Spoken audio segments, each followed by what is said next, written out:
کر دیے، عبداللہ درخواستی نے کر دیا، حسین احمد مدنی نے کر دیا، اشرف علی تھانوی نے کر دیا، اور محمد قاسم نانوتوی نے کر دیا، رشید احمد گنگوئی نے کر دیا، علامہ محمد رضا خان نے کر دیا۔ نہ آپ بھی جانتے ہیں، میں بھی جانتا ہوں، مشرقی پاکستان کو ہم سے کس نے کاٹا؟ بعض لوگ تو بڑے بڑے سانپوں کو اپنے مقد کے نیچے بھی چھپاتے ہیں، اس قسم کے سانپ چھپ نہیں سکتے۔ سانپ جب بڑا ہوگا نا وہ مقد کے نیچے نہیں چھپے گا۔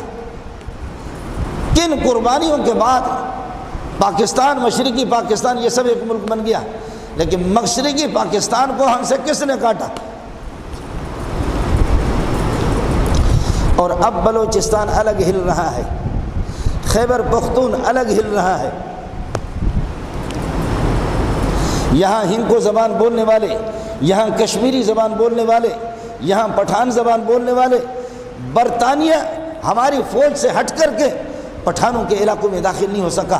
کشمیری دفاع کرتے رہے، ہندکو زبان والے دفاع کرتے رہے، ان کی قربانیاں، ادھر بلوچستان والوں کی بھی قربانیاں، یہ سب کی قربانیاں ہیں۔ پاک فوج کو سلام پیش کرتا ہوں۔ پاک فوج یہ نہ کہہ دے کہ ہم نے ملک حاصل کیا، آپ ضرور ہیں، ضرور آپ کی، یقیناً آپ کی محنت ہوگی، اس کا انکار نہیں کیا جا سکتا، لیکن جب عوام کی جب قدر نہیں کریں گے، پبلک کی قدر نہیں کریں گے۔ میرے نبی نے حکومت چلانا بھی سکھا دی ہے، شریعت نے حکومت چلانے کا طریقہ بھی سکھایا۔ شریعت یہ کہتی ہے کہ جو بارڈروں پر کافر رہ رہے ہیں، جو کافر بارڈروں پر رہ رہے ہیں، ان کے ساتھ احسان کرو، ان کو کھلاؤ، ان کو وظیفہ دے دو، ان میں پیسے بانٹو، تاکہ یہ کافر سرحدوں کے آپ کے مخالف نہ ہو۔ واہ!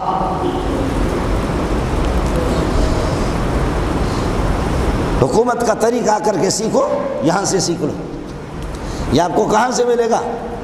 اسلام جب مضبوط ہو گیا تو علماء نے یہ بھی تو کہہ دیا کہ اب کافروں کو کچھ نہیں دیں گے، لیکن نہیں، یہ شعبہ باقی ہے کہ جن بارڈری علاقوں میں کھوکھرا پار ہے، جہاں سندھی میری برادری رہ رہی ہے، پیچھے اس کے ہندو بھی رہ رہے ہیں، بارڈر پر ہندو رہ رہے ہیں، خیبر پختون کے بہت سے بارڈروں پر، وہاں سیالکوٹ کے دیگر، تو کہا جو بارڈری علاقوں میں جو کافر ہیں ان کے ساتھ احسان کرو، خوش اخلاقی کے ساتھ پیش آ جاؤ، ان کو بانٹو۔ کتے کو تو ہڈی چاہیے نا، کتے کو تو گوشت والی ہڈی چاہیے، ان کو بانٹو تاکہ تمہارا ملک محفوظ رہے۔ ملک دو طریقے سے محفوظ ہوگا۔ ناظرین کرام، مولانا منصور منگل صاحب کا یہ بیان ایک اہم طرف اور اہم ذمہ داریوں کی طرف اشارہ ہے، اور اس میں حکومت پاکستان کے لیے ضروری اقدامات کرنے کی طرف نصیحت کی گئی، اور ضروری ہے، اور میں یہ سمجھتا ہوں کہ مولانا منصور منگل صاحب نے یہ جو باتیں کی ہے، یقیناً ان باتوں میں، ان تجزیے میں بہت ہی زیادہ وزن ہے۔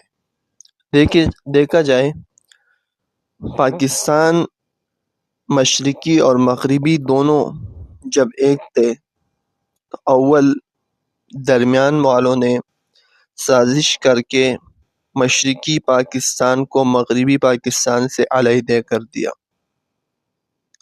اور اس کا فائدہ سب سے زیادہ دشمن انڈیا اور اسرائیل کو ہوا کہ ان کی قوت تقسیم ہو گئی۔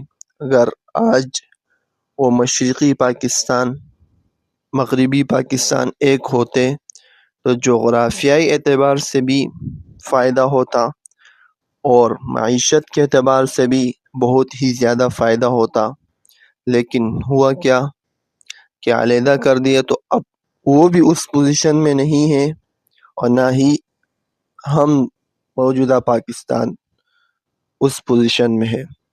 لیکن خطرہ ختم نہیں ہوا ابھی تک، بلکہ خطرہ اور بڑھا، اور مولانا نے مزید بتایا کہ پاکستان صرف 2 صوبوں پر مشتمل ہونے پر، یعنی پنجاب اور سندھ، اس پر مشتمل ہونے کا نام ہے، اور سازش یہی چل رہی ہے کہ پاکستان صرف ان 2 صوبوں پر منحصر ہو، جو پوزیشن ہمیں نظر آ رہی ہے، جس طرح بلوچستان اور خیبر پختونخوا تو وہاں کے حالات تھے، تو اسی طرف اشارہ کرتی ہے کہ یہ دو صوبے خود مختار ریاست بن کر ان سے علیحدہ اور علیحدگی اختیار کی جائے، اور یہ سارے سازشیں یہ اتنے ہی لوگ فوج میں، ایجنسیوں میں یہ لوگ کر رہے ہیں۔